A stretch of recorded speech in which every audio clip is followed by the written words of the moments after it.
Olá, bem-vindos ao WW Edição Especial. O nosso tema de hoje é Petrobras, que ficou no centro das atenções da discussão da gestão das empresas estatais, dos investimentos no Brasil. E os nossos convidados de hoje, para a gente responder, afinal de contas, qual o futuro dessa grande companhia depois que o governo resolveu assumir a sua gestão. Nós recebemos aqui no estúdio Márcio Holland, que é coordenador das estatais e do curso para alta gestão em governança corporativa para administradores e conselheiros de estatais da Fundação Getúlio Vargas. Ele foi membro do Conselho de Administração do BNDES e também da Brasilprev. Ao seu lado, recebemos Fabiano Vaz, sócio da Nord Research. Fabiano é formado em administração pela PUC, tecnólogo em gestão financeira pela Sampo Escola de Negócios e também pós-graduado em finanças pelo INSPER. E você acompanha de perto a empresa, né, Fabiano, a Petrobras. E lá do Rio de Janeiro, remoto, recebemos o nosso Adriano Pires, economista, um dos maiores especialistas no setor de óleo, gás e energia do Brasil. Márcio, começo com você, porque o que nós estamos discutindo aqui é a gestão dessa que é a maior estatal do Brasil e, ao mesmo tempo, uma companhia que tem mais de 800 mil acionistas privados. Qual a tua avaliação dessa avalanche de interferência que nós tivemos na Petrobras nessas últimas semanas? E um ponto que eu chamei a atenção, que me chamou a atenção, que foi as decisões sobre a Petrobras deixaram de ser tomadas no gabinete executivo da companhia no Rio de Janeiro para ser tomada no Palácio do Planalto. O que significa isso? Bom, muito obrigado pelo convite, Thaís, cumprimentando meus colegas aqui. Lamentável, né? Acho que a palavra correta é lamentável. O que vem acontecendo com a Petrobras, assim como com diversas outras estatais no Brasil, não somente agora, mas ao longo da história das estatais, e o Brasil talvez precisa fazer uma revisão disso, né? Esse ponto eu gostaria de elaborar um pouco mais aqui hoje.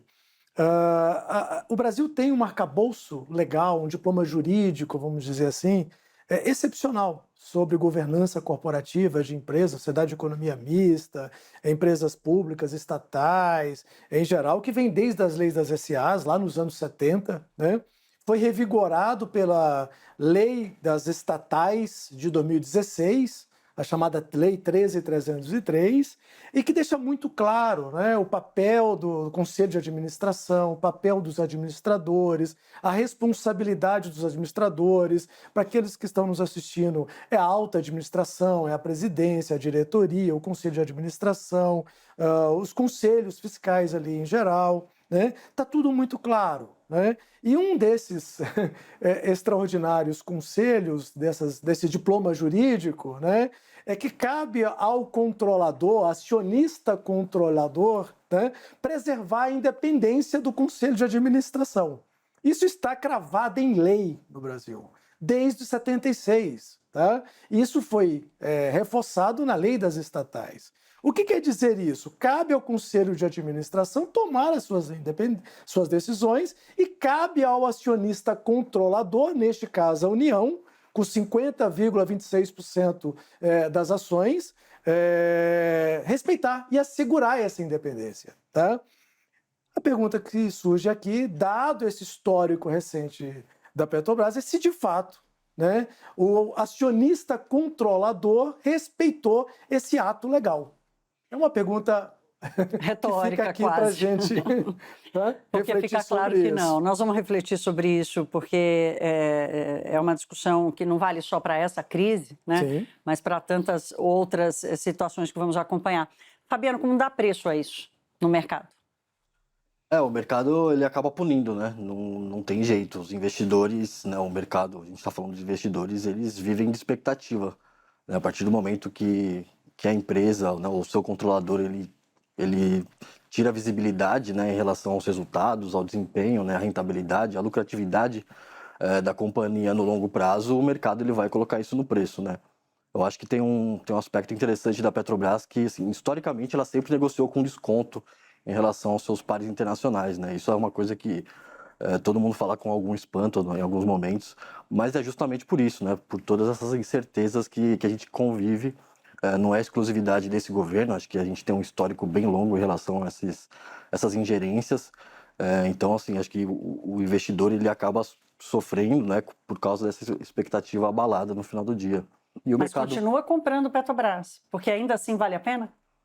se a gente olhar na geração de caixa, sim, né? Acho que olhando para um horizonte não tão muito longo, ela vai continuar gerando caixa, mas a gente não sabe até quando, né?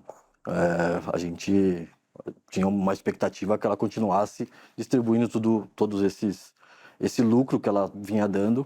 O governo colocou uma pausa nisso, o mercado esperava que queria receber esses dividendos, né? Por exemplo, estou dando um exemplo aqui.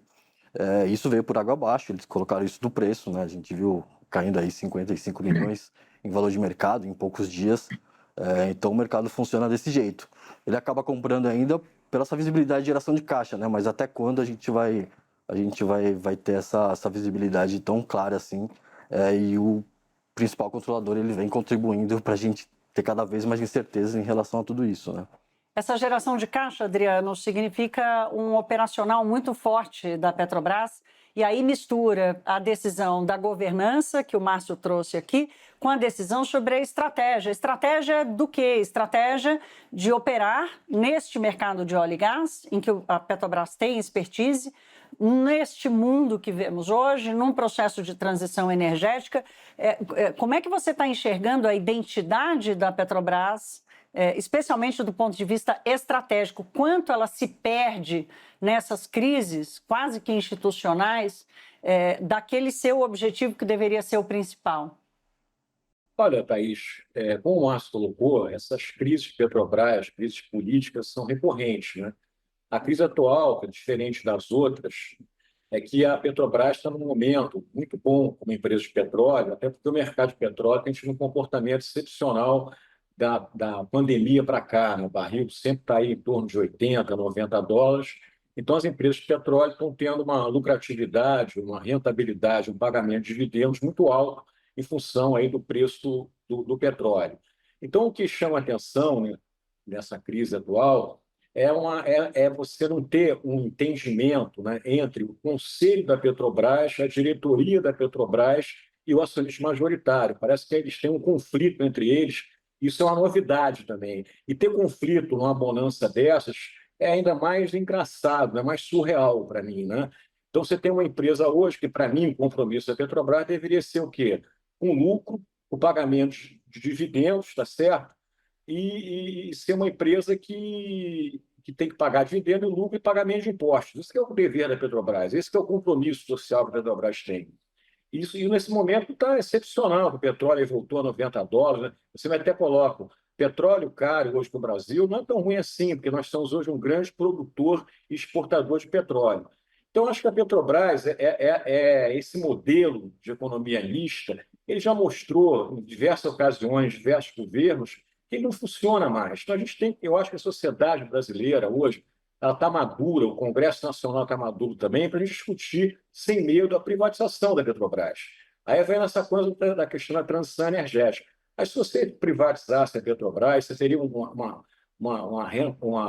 valor gigante, onde você poderia colocar isso até num fundo para tentar outras políticas sociais, políticas de educação, e aí você ter uma empresa que vai se dedicar, na minha opinião, a explorar a produzir petróleo e ver como é que ela se posiciona em relação a essa transição energética. As outras petroleiras também estão se posicionando. Houve um certo recuo agora, mas, enfim, é comum, acho que é consenso a gente achar que o petróleo, né, ele continua sendo uma energia essencial. Na minha opinião, ele é essencial para a transição energética, o petróleo, o gás natural, todos os fósseis, mas a tendência é perder protagonismo, né? E o Brasil está muito bem colocado nessa questão da transição energética, a gente tem uma diversidade de fontes primárias gigantes e limpas. Mas, assim, o que preocupa é isso. Mais uma vez, em questões políticas, como se o problema fosse o presidente da Petrobras. Se a gente lembrar bem, nos últimos 8 anos, se não estou errado, a gente teve 7 presidentes, 7 diretorias e 7 conselhos de administração. Não tem condição de uma empresa funcionar assim. Eu já te passo essa pergunta. Como funcionar? Quer dizer, você já disse do que está cravado em lei, que certamente não é seguido. Talvez esse seja um dos problemas macro do Brasil, ter lei demais e pouca liga, né? Tem muita lei e pouca liga no cumprimento delas. E agora, pensando numa empresa do tamanho que é, né? Como é que para de pé uma governança com essa rotatividade? Eu acho que a companhia é tão grande, né, Adriana, em tamanho, em dimensão, que ela vai sobrevivendo. Um né? transatlântico, né? Um transatlântico. A gente está falando de uma empresa que tem um valor. Desculpa te interromper, Por mas favor. é petróleo, né? A gente está falando de petróleo. Petróleo aceita muito desaforo, né? É como o Fabiano colocou. Por que o pessoal continua comprando a ação do Petrobras? Então, uma das maiores petroleiras do mundo, é uma empresa hoje que está produzindo aí 3 milhões e 400 mil barris, tem uma tendência a chegar em 2030 com 5 milhões de barris. Então, do ponto de vista de uma petroleira, a Petrobras é uma ação maravilhosa de ser comprada. O problema todo que você colocou aí é risco político, é risco de governança. Se a Petrobras fosse uma empresa privada, bem administrada, a ação seria o dobro do que vale hoje. Exatamente. Quando você olha os grandes números, né, da Petrobras, você fica impactado. Talvez seja até interessante falar isso para quem está nos assistindo. A gente está falando de uma empresa que tem valor de mercado de 100 bilhões de dólares. Vou resumir aqui, 97, 100 bilhões de dólares. 500 bilhões de reais de valor de mercado. Tem um plano de investimento 2020 até 2028, de novo, de mais 100 bilhões. Né? Tem uma geração de caixa de 180 a 200 bilhões para os próximos anos. Tá? É uma empresa que tem praticamente 1 milhão de acionistas, né? É uma gigante, né? É uma gigante, né? Está levando desaforo demais, né? Geração de lucro líquido, né? Depois de impostos, retirando impostos e depósitos judiciais, 126 bilhões. A gente só fala de bilhões quando fala da Petrobras. Né? Dezenas de bilhões. Dezenas de bilhões quando fala da Petrobras. Né? E ela sobrevive por isso. Né? É o too big to fail. Né? Tá aguentando esse desaforo. Né? E qual é o desaforo? É praticamente o abuso do poder do controlador no Brasil. Tá? E isso acontece porque o Brasil é um país que ele procura se resolver. Temos que buscar as raízes do nosso capitalismo, né? Como diz um colega, capitalismo de laços ou capitalismo estatal. Né? O Brasil se desenvolveu com estatais. Né? O setor público se desenvolveu com estatais. O compartilhamento do Estado brasileiro no chamado pacto do presidencialismo de coalizão é através de cargos em estatais, entre outros. Né? Quantos milhares de conselhos, de membros de conselhos, superintendentes a gente tem no Brasil para nomear? Né? Então o Brasil construiu esse grande monstro, eu vou dizer, tá? Que é esse grande volume de estatais em geral que tem no país. 3 vezes, em média, superior àquilo que acontece em países da OCDE, que faz um mapeamento disso. Nem ex-economia socialista tem tanto estatal quanto o Brasil. Tá? Só para dar uma dimensão do tamanho do negócio. E aí, quando o Adriano fala em privatização, o assunto ele ganha um certo... Como é que eu diria? Ele ganha cores de ideologia. É isso que eu ia falar. E passa a ser um debate Aí vira um assunto ideológico, liberal versus não liberal. Eu não sou liberal nem não liberal. Tá? Eu vou ser muito sincero, eu não entendo por que o Estado brasileiro precisa ser controlador. Olha o termo, Adriano, eu gostaria até de ouvir a sua opinião sobre isso. Não é o Estado participando de uma empresa estatal. A França tem participação em empresas estatais, a Alemanha tem participação em empresas estatais, 10, 20%. Eu não vou citar nome modelo, né? Eu não vou citar nome de empresas, claro, mas grandes empresas que a gente usufrui, utiliza e conhece, grandes marcas internacionais, França e Alemanha têm participação, 15, 20%. Por que o Brasil precisa ser controlador? Tá? A discussão, eu até diria, não deveria ser sobre privatização para tirar essa tintura ideológica. Deveria ser, precisa o Estado ser controlador de empresas? Não basta ele ter um pouco de share para fazer a sua função social lá no artigo 173 da Constituição? Aliás, eu quero voltar nesse tema da função social, Márcio, mas eu quero só botar o Fabiano aqui nessa conversa, porque, Fabiano, no final das contas, eu costumo dizer sempre, né, que a Petrobras ela vem sendo exigida a fazer política pública com dinheiro privado. Até o início dos anos 2010, a segunda década, o governo botava muito dinheiro lá, né? Então fazia sentido você dizer, olha, a parte que eu tirar daqui eu faço política pública. Hoje não faz mais, a Petrobras tem dinheiro daquilo que ela mesma produz e do financiamento privado, dos acionistas privados. Então nós estamos falando de alocação de capital. Na tua avaliação, como é que você enxerga a Petrobras nessa distribuição de investimentos, no geral, daquilo que está ofertado hoje no Brasil? Acho que esse até é um dos pontos aí que a gente acabou vendo nas últimas semanas, né, do controlador em contradição com o mercado, por exemplo, né? Acho que assim, o grande ponto foi a alocação de capital, né, quando a gente vai falar nessa questão dos dividendos extraordinários.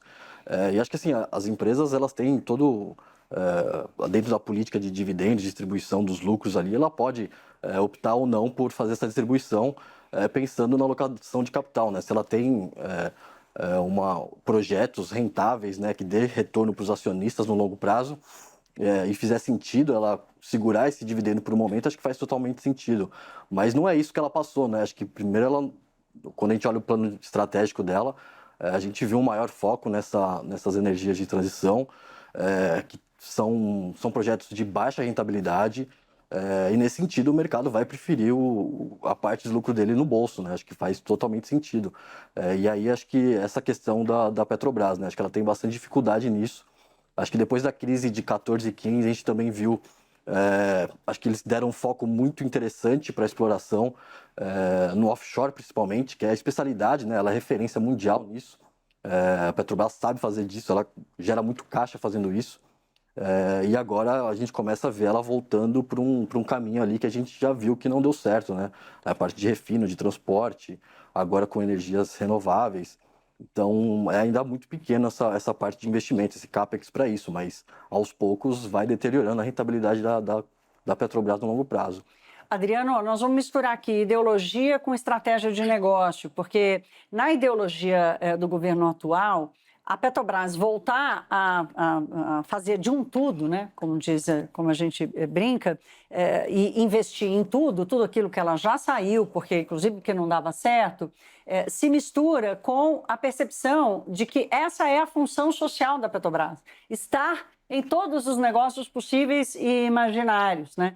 E aí eu queria te ouvir um pouco sobre essa mistura, assim, nós tivemos um exemplo do que ela foi, mas vivemos hoje num outro mundo, né? O capital hoje tem outro olhar, a decisão sobre risco e investimento tem outra base.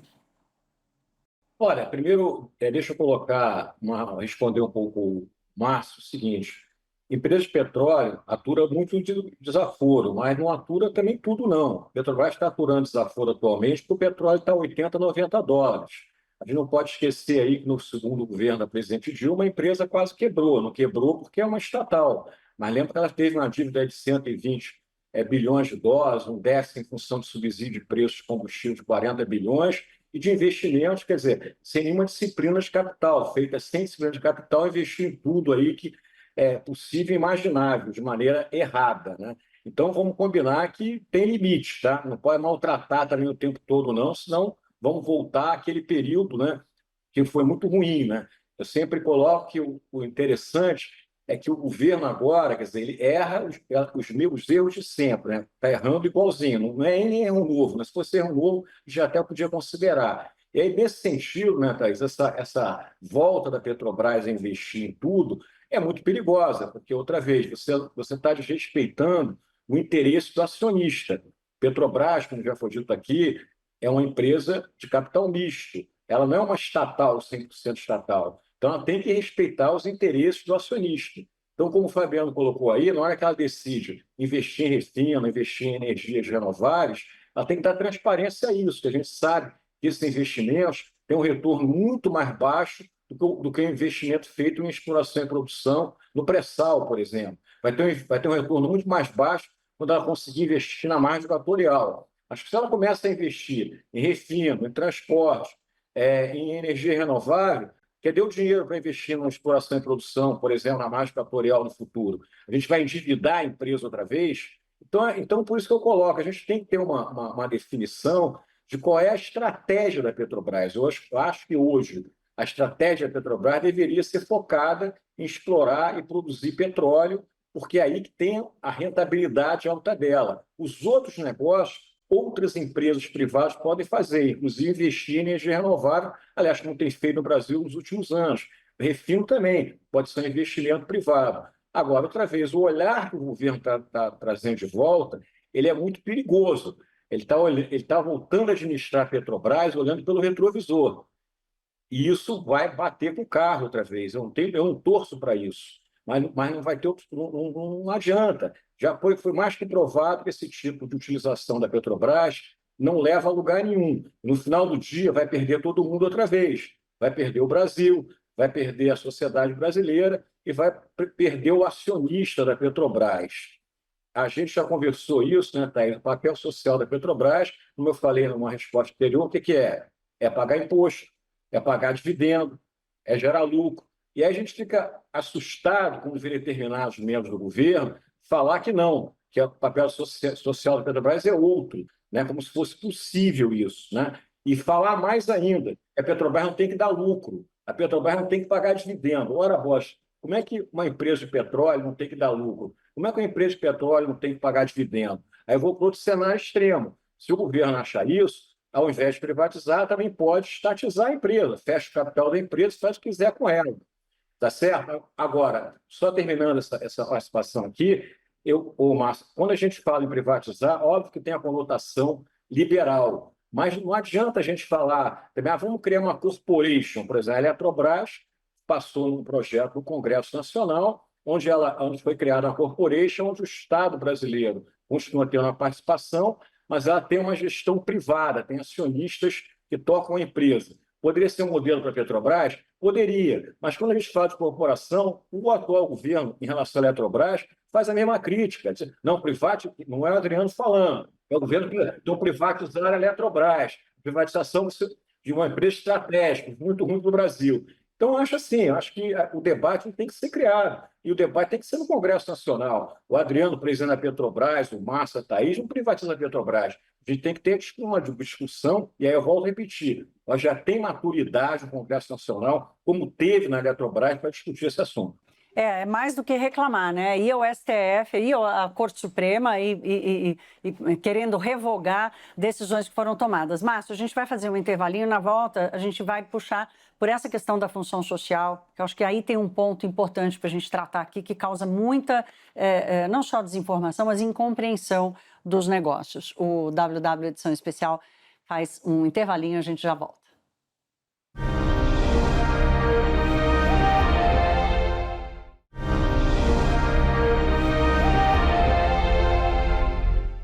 WW Edição Especial de volta, estamos falando sobre o futuro da Petrobras, essa companhia que acabou de ganhar mais uma diretoria extra, Márcio, que é a do governo inteiro querendo mandar nela. Márcio, o Adriano, vocês chamaram a atenção aqui para essa questão da função social. Eu costumo dizer que a Petrobras já faz uma função social, além de ser a maior pagadora de imposto do Brasil, gera 37 mil empregos, enfim, ela é um transatlântico, né? Como é que você enxerga o tratamento desse valor ou dessa referência nas estatais no Brasil? Deixa primeiro eu voltar a um ponto que é importante esclarecer. Função social, toda empresa exerce, tá? A lei das SAs é muito clara sobre isso, é só você ler, está escrito lá. Qualquer empresa tem que exercer uma função social, tá? Um cuidado que você tem que ter neste momento é traduzir isso para... é estratégico para o país. Tá? E esse é o risco que a gente corre no Brasil o tempo todo, alguém argumentando que isso é estratégico para o Brasil. O segundo ponto é que a Constituição também é muito clara. Cria-se uma empresa estatal para cumprir uma função que é o interesse coletivo ou imperativo de segurança nacional. Vamos esquecer essa segunda parte, interesse coletivo. O interesse coletivo foi muito bem documentado recentemente com aquela lei das estatais, que diz que esse interesse coletivo deve ser cumprido, né, respeitada a sustentabilidade socioeconômica e financeira da empresa. Então não é interesse coletivo porque eu vou fazer, porque eu acho que é lindo fazer. tem que, como se diz, tem que passar na planilha, né? Tem que Senão você sobreviver ao quebra, Excel, você claro. quebra a empresa, tem que sobreviver ao Excel, senão você quebra a empresa e depois você não cumpre mais o interesse coletivo, tá? Nem cumpre nenhuma função social, que seja gerar energia, petróleo, gás, pagar tributos, distribuir dividendos, investir, gerar emprego, são todas funções sociais relevantes, mas com sustentabilidade econômico-financeira, tá? Então isso é importante esclarecer, porque muita gente mistura esses termos com um termo do tipo é estratégico produzir petróleo, portanto temos que ter controle na produção de petróleo. Para ter, digamos, o petróleo pode ser estratégico para a companhia sem o Estado ser controlador. Tá? Existem vários outros desenhos de mercado, vamos chamar assim, na economia, que não necessariamente tenha como solução estatal. Né? Mas aí a gente conhece a história do Brasil. A gente sempre resolveu as falhas de mercado ou os problemas estratégicos criando estatais. E o problema pior, né, Adriana, é que às vezes você privatiza e depois vem um outro governo e tenta desprivatizar e fica a ameaça da desprivatização. Ou mesmo quando a empresa é privada, o governo tenta atuar sobre ela. Tá? Por causa da Vale. Agora, tem um último ponto importante que bate no mercado e que eu acho que é importante destacar, me permita só mais este. Claro. Tá? O Brasil é um país que tem um mercado de capitais muito fraco. Né? E quando acontece isso, alguém imagina, isso é problema do mercado. Não, isso é problema do brasileiro. Porque a gente está deixando de ter o desenvolvimento do mercado de capitais para financiar investimentos no Brasil.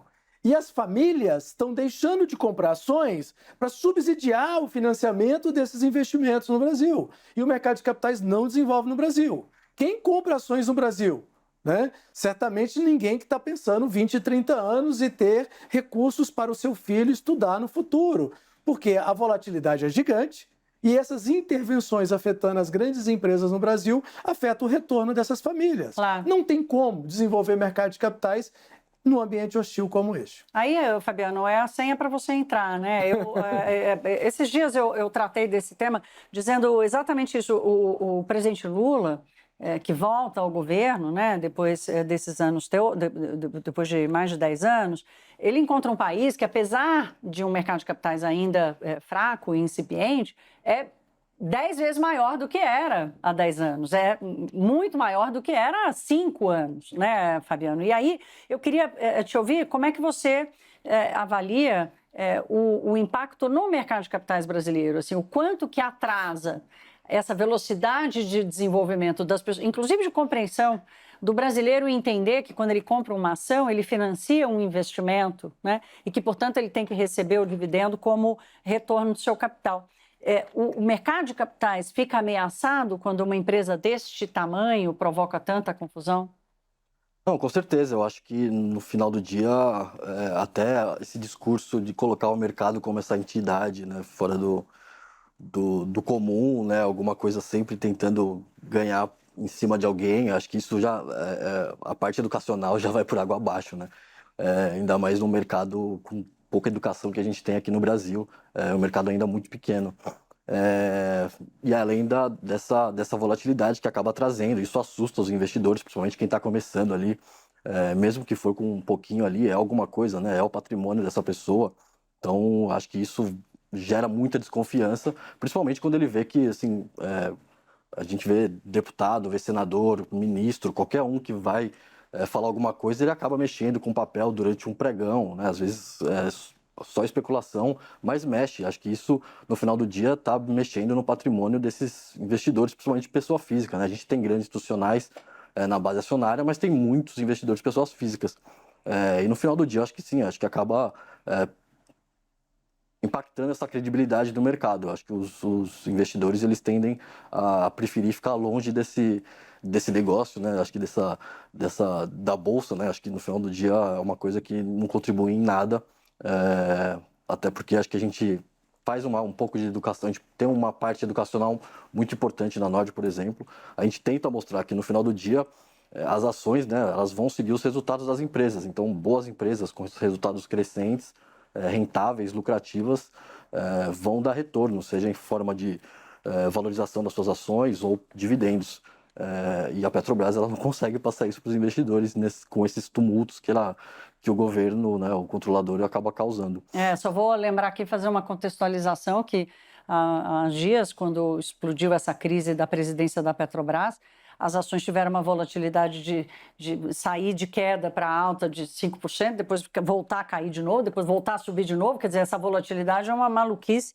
Como é que toma a decisão sobre a alocação de capital? Adriano, quero colocar você também aqui nessa discussão da função social. Como a Petrobras é um transatlântico, que a gente usou essa analogia aqui, o estrago demora muito para aparecer. Nós vimos isso no governo passado, no governo Dilma Rousseff, né? Demorou para aparecer o estrago da Petrobras. E não estou nem falando dos casos de corrupção, estou falando da má gestão mesmo, porque ela é um transatlântico, demora para entender o tamanho do problema, né? Você acha que tem alguma diferença de velocidade? Hoje a gente vai captar mais rápido, e eu cito o caso de agora, da conjuntura atual, que é a defasagem, por exemplo, dos preços de combustíveis, que a Petrobras está bancando? Eu acho que captura mais rápido, né? Porque a gente já teve aquela crise gigantesca do segundo governo Dilma, né? Que a Petrobras realmente ficou quase quebrada, né? Agora, por outro lado, Thaís, a gente está com petróleo com preço muito elevado, então os estragos que possam vir a ocorrer, por exemplo, de aumentos de dívida, de lucratividade menor, também tendem a demorar mais a aparecer, né? Eu falo que o lucro poderia ser maior, né? Você poderia ter mais dinheiro para investir aí, cumprir o plano de investimento da empresa. Agora, com esse petróleo caro aí de 90, 80, você consegue fazer uma gestão de não tanta qualidade, não tão preocupado com a rentabilidade dos projetos, assim, preocupado mais com a rentabilidade política daquele momento lá atrás. Eu acho também, volto a dizer, a sociedade hoje ela está mais atenta. Se você for pensar há 10 anos atrás, se te falar em privatizar a Petrobras, em criar uma corporation na Petrobras, era um debate que não dava nem para falar na imprensa, você nem em lugar nenhum que você era apedrejado. Hoje não, hoje a gente pode conversar isso, porque, como você falou, o Brasil é outro, o mundo é outro. Acho que as empresas hoje que têm destaque no mercado também não são empresas, não estão ligadas, por exemplo, à questão do petróleo, que a gente já falou aqui, que é um produto que tem um valor enorme hoje, mas tende a perder protagonismo no futuro. Então, o que assusta outra vez é o governo não entender isso, né? O governo achar que pode voltar a pensar a Petrobras como era na década de 50, na década de 60, década de 70, né? É não olhar, poxa, errou, não vamos repetir esse erro, né? O Brasil é outro país hoje, como foi colocado aqui, e a gente continua querendo administrar a Petrobras como se o Brasil fosse aquele país do Lula, do governo do presidente Lula da primeira vez, do governo do presidente Lula da segunda vez, entendeu? Como se o presidente Lula ele é o acionista, ele representa na União como o acionista majoritário, mas a empresa não é do presidente Lula. A empresa, eu coloco sempre que o ideal, enquanto economia mista funcionar, é você, o presidente da Petrobras, tratar da Petrobras, tratar da Petrobras significa pagar imposto. Tá, e o royalties, tá, o que a Petrobras paga de royalties, por exemplo, hoje, vamos falar de uma questão social, para estados e municípios e para a União, não tem hoje nenhum setor da economia que coloque tanto dinheiro no caixa do Tesouro como a Petrobras. Agora, para fazer isso, ela precisa dar lucro. E dando lucro, ela precisa pagar dividendo. Vamos lembrar que sempre que a Petrobras paga dividendo, 37% vai para a União. Agora, a gente está até devendo uma discussão aí que parece que o ministro da Fazenda, o ministro de Minas e Energia, convencer o presidente Lula a pagar agora, na Assembleia do dia 25 de abril, pagar esses dividendos extraordinários. Por quê? Porque o Tesouro Nacional está precisando disso. Significam 13 a 14 bilhões no caixa do Tesouro Nacional. Né? Por que não fez isso anteriormente? Criou essa crise toda, por que não pagou antes, que não tinha que pagar? Então, são esses erros assim que dificultam realmente qualquer pessoa comprar ação da Petrobras. Né? A pressão da Petrobras está alta, está a 30, e estaria 70, 80, entendeu? Essa que a gente lamenta, e volto a repetir, a gente tem que encarar esse debate, porque essa crise atual já teve nos governos lá do Lula 1, Lula 2, Bolsonaro de tocar o presidente também várias vezes, porque não se conformava que naquele momento ele deu, o preço do petróleo estava alto, do preço da gasolina aumentar, do preço do diesel aumentar. E agora, o presidente da Petrobras tem outro desafio, como você colocou, nesse momento, o petróleo a $90, o câmbio acima de 5, a defasagem da gasolina e do diesel estão muito altas, em particular a gasolina, que o diesel está dando a sorte entre aspas, com a guerra da Rússia e Ucrânia. A Rússia está vendendo diesel muito barato. Hoje, 100% do diesel importado pelo Brasil vem da Rússia, então essa defasagem não está tão alta. A gasolina está superior já a 20. Tá certo? Vai dar desabastecimento? Não vai dar desabastecimento, porque o governo não vai deixar fazer isso, apesar dos importadores pararem de importar. Aí vem aquele outro, vamos repetir a história, Petrobras vai comprar caro lá fora, vender barato aqui dentro, já deu uma confusão tremenda, deu até ação na Bolsa de Nova York, na Corte. É isso que a gente quer? Não, esse subsídio já está acontecendo, né? Márcio, o Adriano trouxe aqui um constrangimento. O fato do Tesouro Nacional precisar do dinheiro é como se fosse um constrangimento que leva o governo a tomar uma decisão que certamente foi equivocada, que no caso dos dividendos. Nós citamos aqui a lei das estatais, a mudança no estatuto da Petrobras, quer dizer, foram constrangimentos, vamos dizer assim, né, barreiras, blindagens que foram criadas nos últimos anos da Petrobras exatamente para evitar que voltasse a acontecer o que a gente está vendo agora, né? Por que tanta fragilidade desses instrumentos que deveriam impor essa segurança? Bom, primeiro, acho que a gente está muito ciente de que o Brasil capricha em ter boa legislação e não cumpri-la, né? A gente chama o enforcement da lei no Brasil, né? Um termo conhecido, é muito baixo em geral, né? Segundo, é lamentável que o assunto dividendos se associe ao assunto cobrir rombo fiscal, né? O assunto dividendos devia estar associado à política de distribuição de dividendos da companhia, conforme amplamente transparente, de forma transparente e divulgada, né? E o assunto fiscal deveria ser resolvido no âmbito fiscal. Em tendo dividendos, que são aquilo que a gente chama de receitas extraordinárias, é sempre bem-vindo para o Tesouro. Mas a conta do Tesouro não pode fechar somente com dividendos. Muito menos aquilo que apareceu até de antecipar dividendos, né? Aí já vamos para o campo da contabilidade criativa no Brasil. Já fizemos. Que já fizemos e fazemos a rodo mesmo com a lei de responsabilidade fiscal no Brasil. Estados, municípios e a União já fez. E, lamentavelmente, isso não ajuda na questão fiscal brasileira, tá? O Brasil tem um problema fiscal, não é um assunto de hoje, estrutural e sério, que não está sendo endereçado, não está sendo resolvido. Tá? Agora vamos graças a ele é que vai todo mundo receber o dividendo. Dividendo. Só que aquilo que o Adriano falou, a Petrobras é a empresa de contribuintes da sociedade, ela não é do presidente, do governo da ocasião, né?